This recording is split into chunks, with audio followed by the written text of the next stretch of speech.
అందరికీ నమస్కారం అండి. ఆనందలహరితో జీవితాన్ని గడపడానికి రమాస ఆనందలహరికి స్వాగతం. ఛానల్ సబ్స్క్రైబ్ చేయండి, లైక్ చేయండి, షేర్ చేయండి. కాశీఖండము 15వ అధ్యాయం అండి. నక్షత్రలోక వర్ణనము. అగస్త్య మహర్షి లోపాముద్రకు విష్ణుదూతలు శివశర్మకు వివరించిన నక్షత్ర బుధలోక విశేషాలని క్రింది విధముగా చెప్పెను. పూర్వము బ్రహ్మదేవుని బొటనరేలు వెనక భాగము నుండి ప్రజాసర్జన దక్షకుడగు దక్ష ప్రజాపతి ఉద్భవించినాడు. ఆ దక్షిణకు రోహిణి మున్నగు 60 మంది పుత్రికలు కలరు. వారందరూ విశ్వనాథుని పురియ కాశీకి వెళ్ళి ఉమాసహితుడు చంద్రభూషణుడైన మహాదేవుని గురించి తీవ్రమగు తపమును చేసిరి. దేవదేవుడు ప్రసన్నుడై వారిని వరమును కోరుకొనమన్నెను. ఓ శంకర, నీకంటే అధికముగా సంసార తాపమును హరించినట్టు వాడును రూపమున నీతో సమానుడు అయిన వాణ్ణి మాకు భర్తగా అనుగ్రహింపుమని దక్షిణ పుత్రికలు వరములు కోరిరి. వీరంతా వరణాతీరమందలి సంగమేశ్వర సన్నిధిని నక్షత్రేశ్వర లింగమును స్థాపించి 1000 దివ్య సంవత్సరములు గొప్ప తపమును చేసిరి. వారి తపస్సునకు మెచ్చిన విశ్వేశ్వరుడు వారితో, ఓ అబల్లారా, మీరు ఇతర స్త్రీల క్షాంతము కానీ తపస్సును చేసినందున నక్షత్రనామంతో పిలువబడదురు. మీరు కోరిన విధముగా పురుషుని పొందగలరు. జ్యోతిష్చక్రమున మీరు అగ్రగాములుగా ఉందురు. మేషాది రాశులకు ఉత్పత్తి క్షేత్రం లగుదురు. ఓషధులకు అమృతమునకు బ్రాహ్మణులకు ప్రభువు చంద్రుడు మీకు భర్తయగను. చంద్రలోకమునకు పైభాగమున మీ నక్షత్రలోకము ఉండును. మీరు తారలందరిలో పూజ్యులగుదురు. మీరు స్థాపించిన నక్షత్రేశ్వరిని పూజించిన వారు, నక్షత్రములను పూజించేవారు, నక్షత్ర వ్రతం ఆచరించేవారు మీ లోకమున వసింతురు. కాశీ అందలి నక్షత్రేశ్వరిని పూజించిన వారికి నక్షత్ర గ్రహ రాశుల వలన బాధలు ఎప్పటికీ కలగవు అని రోహిణ్యాదులకు శివుడు వరములనిచ్చెను. బుధలోక వర్ణనము. ఓ శివశర్మ, బుధలోక వృత్తాంతమును వినుము. రూపవంతుడైన చంద్రుడు ఐశ్వర్య మదమోహితుడై దేవగురువగు బృహస్పతి భార్యయు రూపవతియునగు తారను బలవంతంగా తీసుకుని వెళ్ళినాడు. దేవతలు దేవర్షులు మందలించినను వారి బోధనలను వినలేదు. ముక్కంటి తప్ప మన్మధుని ప్రభావానికి వసుడు కానివాడెవడు? కామినీళ్ళ వాలుచూపులకు లొంగనివాడెవడు? అధికార మదంతో చంద్రుడు పినాకమాణి శివుడు చెప్పినను వినలేదు. రుద్రుడు బృహస్పతి పక్షమును వహించి చంద్రునితో యుద్ధానికి పూనుకున్నాడు. చంద్రుడు మహాదేవునిపై బ్రహ్మశిరోనామకాస్త్రాన్ని ప్రయోగించినాడు. శివుడు దాన్ని నాశనం చేసినాడు. శివచంద్రుల మధ్య భయంకర సమరం జరిగింది. బ్రహ్మాండము నాశనమగు భీతితో బ్రహ్మ వచ్చి ప్రళయాగ్ని సమానుడైన రుద్రుని యుద్ధము నుండి నివారించినాడు. బ్రహ్మ స్వయంగా తారను తీసుకువెళ్ళి బృహస్పతికి అప్పగించినాడు. అప్పటికే గర్భవతి యొక్క తార రెల్లు దుబ్బులో స్తంభం ఆశ్రయించి గర్భస్రావం చేసుకున్నది. అప్పుడు జన్మించిన బాలుని తేజస్సు వలన దేవతల శరీరములు కాంతి విహీనములైనవి. ఆ బాలుడు చంద్రుని కుమారుడా, బృహస్పతి కుమారుడా అని దేవతలు శంకించి యథార్థం తెలుపమని తారను ప్రశ్నించినారు. తార సిగ్గు వలన ఏమీ మాట్లాడలేదు. అతి తేజస్విగా ఆ బాలుడు తారను శపింప సిద్ధమైనాడు. బ్రహ్మ బాలుని వారించి తారని సందేహంను తీర్చమని తార చేతులు జోడించి చంద్రుని కుమారుడని చెప్పెను. అనంతరము బ్రహ్మ చంద్రుడు బుద్ధిమంతుడైన ఆ బాలునకు బుధుడు అని నామకరణము కావించిరి. ఆ బుద్ధుడు సర్వదేవతల కంటే తేజరూప బలాధికుడు. అతడు చంద్రుని అనుజ్ఞను పొంది విశ్వేశ్వరుడు పాలించు మోక్షరాశి కాశీకి వెళ్ళినాడు. బుధేశ్వర లింగమును స్థాపించి 10,000 సంవత్సరములు తపము చేసినాడు. విశ్వేశ్వరుడు ప్రసన్నుడై బుధేశ్వర లింగము నుండి ఆవిర్భవించి వరమును కోరుకున్నమన్ను. బుధుడు, ఓ పవిత్రాత్మ, జ్యోతిరూప, విశ్వరూప, రూపాతీత, సర్వార్తిహర, శివాత్మన్, సర్వజ్ఞ, సర్వకారక, దయాళు, భక్తిగమ్య, తపఃఫలదాత, తపోరూప, శంభో, శివ, పార్వతీనాథ, శాంత, శ్రీకంఠ, త్రిశూలి, చంద్రశేఖర, శర్వ, ఈశ, శంకర, ఈశ్వర, దూర్జటి, పినాకపాణి, గిరిశ, నీలకంఠ, సదాశివ, మహాదేవ, దేవదేవ, నీకు నమస్కారము. ఓ స్తుతిప్రియ, స్తుతి చేయుటెరుగును. నీ పాదపద్మములందు నాకు అనన్యమగు భక్తిని అనుగ్రహింపుమని విశ్వేశ్వరుని స్తుతించెను. బుధుని స్థుతికి సంతసించిన మహాదేవుడు, ఓ బుధుడా, నీ లోకమున నక్షత్రలోకమునకు పైన నుండును. నీవు గ్రహముల్లో ఉత్తమ పూజను పొందదువు. నీవు స్థాపించిన బుధేశ్వర లింగము సర్వులకు బుద్ధిదాయకము, దుర్బుద్ధి హరణము.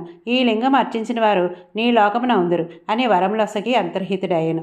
కాశీయందు బుధేశ్వర లింగము చంద్రేశ్వర లింగానికి తూర్పును కలదు. ఈ లింగమును దర్శించిన వారు అంత్యకాలమునందు సహితము బుద్ధిని కోల్పోరు. 10వ అధ్యాయము. శుక్రలోక వర్ణనము. విష్ణుదూతలు శివశర్మతో శుక్రాచార్యుని వృత్తాంతమును శుక్రలోకమును గూర్చియు ఇట్లు పలికిరి. ఓ శివశర్మ, పూర్వము మహేశ్వర అంధకాసురుల మధ్య భీకర సమరం జరుగుతున్నది. అంధకాసురుడు యుద్ధభూమి నుండి రాక్షస గురువగు శుక్రాచార్యుని యుద్ధకు వచ్చినాడు. ఓ గురుదేవ, మీ అనుగ్రహం వలన రుద్ర ఇంద్రాది దేవతలను తృణ సమానముగా భావించి మన రాక్షసులు యుద్ధం చేయుచున్నారు. కానీ హుండా తుహుండాది వీరులను ప్రమదగణం ముట్టుపెట్టింది. మీ వద్దగల మృత సంజీవిని విద్యచే మృతులైన రాక్షసులను బ్రతికించండి అని శుక్రుని ప్రార్థించినాడు. శుక్రుడు మృత సంజీవిని విద్యాప్రభావంతో మృతులైన తుహుండాది రాక్షస వీరులను పునర్జీవితులను చేసినాడు. ఇచ్చూచి నందీశ్వరుడు కుపితుడై మహేశ్వరుని యొద్దకు ఎగినాడు.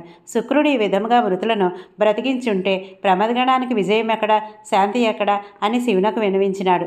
రాక్షసుల మధ్యలోనున్న శుక్రుని గ్రద్దలావక పక్షిని వల్లే పట్టుకొని తీసుకురమ్మని శివుడు నందీశ్వరుని ఆజ్ఞాపించినాడు. వెంటనే నందీశ్వరుడు రాక్షస సైన్యాన్ని కల్లోలపరిచి శుక్రుని తీసుకొచ్చి మహాదేవుని ముందు నిలిపినాడు. శివుడు మాట్లాడకుండా ఆ శుక్రుని ఫలమును మింగినట్లుగా మింగినాడు.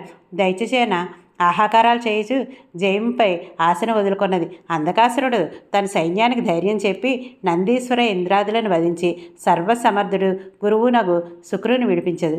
మన గురువు యోగబలంతో శివుని ఉదరం నుండి స్వయంగా బయటకు వచ్చి మనల్ని రక్షించగలడు అని రాక్షస్యాన్ని ఉత్సాహపరిచినాడు. అందుకుని సేన మరణమో వీరస్వర్గమో అంటూ తెగించి స్వామి భక్తి పరులై ప్రముదులను ఎదిరించింది. ఇరు సేనల మధ్య పోరు భయంకరమైంది.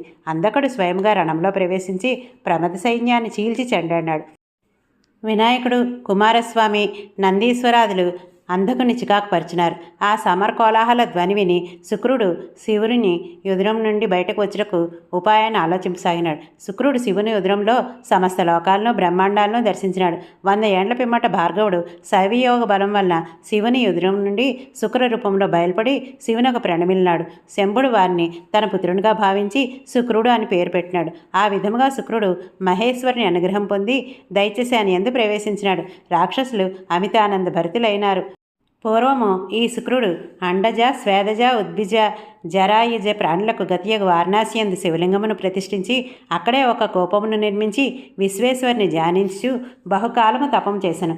ఒక్కొక్క లక్ష చొప్పున వివిధములైన పుష్పాలతోనూ పత్రములతోనూ పూజించినాడు. పంచామృత కుంభములతోనూ సుగంధ జల కుంభములతోనూ 1,00,000 పర్యాయములు అభిషేకించినాడు. చందనాది సుగంధ ద్రవ్యములు 1000 సార్లు శివలింగానికి పూసినాడు. నృత్యగీతములతోనూ ఉపహారములతోనూ వేదోక్త స్థుతులతోనూ సహస్రనామాలతోనూ వివిధ స్తోత్రాలతోనూ స్తుతించినాడు. ఈ విధముగా 5,000 ఏండ్లు మహాదేవుని అర్చించినాడు. అయినా శివుడు ప్రత్యక్షం కాలేదు. అనంతరము ఇంద్రియ సహితంగా మనస్సును శుద్ధం చేసి ఏకాగ్రచిత్తుడై కణధూమము పానము చేయుచు 1000 సంవత్సరములు మహోగ్రమగు తపంను ఆచరించినాడు. అప్పుడు శుక్రుడు ప్రతిష్ఠించిన లింగము నుండి ఆవిర్భవించిన శివుడు ప్రసన్నుడై శుక్రుని వరము కోరుకోమన్న శుక్రుడు జయం పలికి స్తుతింప ప్రారంభించినాడు. ఓ జగత్ప్రభు, నీ ప్రభాజాలంతో అంధకారాన్ని పారద్రోల్చుందువు, నిశాచరుల అభిమతములను నశింపచేయుచుందువు, ముల్లోకముల హితము కోరి ఆకాశమందు సూర్యరూపంలో ప్రకాశించుంటివి. ఓ చంద్రరూప, నీ చల్లని కాంతులతో చీకటిని పోగొట్టి కలువులకు సముద్రునకు ఆనందం కలిగించున్నావు. ఓ వాయురూప, నీవు వేదమార్గమున ఉపాసింపతగినవాడు, అందరికీ ప్రాణరూపుడవు, సర్వప్రాణి వివర్ధకుడువు, సర్పకులమునకు సంతోషకారకుడవు. ఓ అగ్నిరూప, ఈ జగత్తునకు అంతరాత్మవు, జగదేక పవిత్రుడు. నీ పవిత్రమగు ముఖ్యమగు సామర్థ్యం లేకుండా జగత్తు జీవింపదు. జలస్వరూప, ఈ ప్రపంచమును స్నానపానముల వలన బయట లోపల నిర్మలమును పవిత్రమును చేయుచున్నావు.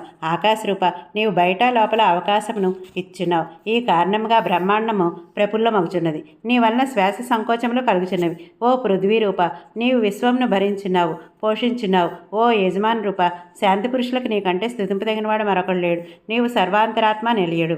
నీ అష్టమూర్తుల వలన చరాచర ప్రపంచము వ్యాప్తమైంది. ప్రతి లింగ శరీరమందు చిదాభాస రూపంలో ప్రకాశించింది. నీవు పార్వతికి వ్యంజుడు, వ్యంజులకు వంజుడు, భక్తులచే పొందదగినవాడు, సర్వార్థములందు పరమార్థ స్వరూపుడు అని అష్టమూర్తి స్వరూపుడైన శివుని స్తుతించినాడు. మహాదేవుడు సంతుష్టుడై వరములు ఒసగినాడు. ఓ భార్గవ, నీవు అవిముక్త క్షేత్రమున లింగస్థాపన, లింగారాధన, ఉగ్రతపము పవిత్ర హృదయంతో చేసినావు. నీవు నా పుత్ర సమానుడువు. ఇదే శరీరంతో నా ఉదరగుహలో ప్రవేశించి నా పురుషేంద్రియ మార్గంలో శుక్రరూపంలో బయటకు వచ్చి నాకు పుత్రుడు వగుదువు. మరణించిన వారిని పునరుజ్జీవితులను చేయి మృత సంజీవిని విజయం నీకు అనుగ్రహించున్నాను. సూర్యాది గ్రహముల్లో శ్రేష్ఠుడవు కాగలవు. నీకు సమ్ముఖముగా యాత్ర చేసిన వారికి పనులు నెరవేరవు. శుక్రోదయంలో వివాహాది శుభకార్యములు ఫలించును. శుక్ర సంయోగంలో సర్వతిథులు శుభప్రదములగును. నీవు స్థాపించిన శుక్రేశ్వర లింగమును పూజించిన వారికి సర్వము సిద్ధించును. ఒక సంవత్సరము శుక్రవారము నక్తవ్రతం చేసి శుక్రకూపంలో స్నానం చేసి ఉదక విధులను నిర్వర్తించి శుక్రేశ్వరు నర్చించిన వారు వీర్యవంతులు పుత్రవంతులు నగుదురు. సర్వ విఘ్నములు తొలగును. మరణానంతరము శుక్రలోకమున నివసింతురు అని వరములనొసిగి విశ్వేశ్వరుడు శుక్రేశ్వర లింగములో లీనుడాయను. విశ్వేశ్వరునకు దక్షిణ భాగమున శుక్రేశ్వర లింగము కలదు. ఈ లింగ దర్శన మాత్రమున శుక్రలోక ప్రాప్తి కలుగును. 16వ అధ్యాయం సమాప్తము. ధన్యవాదాలు.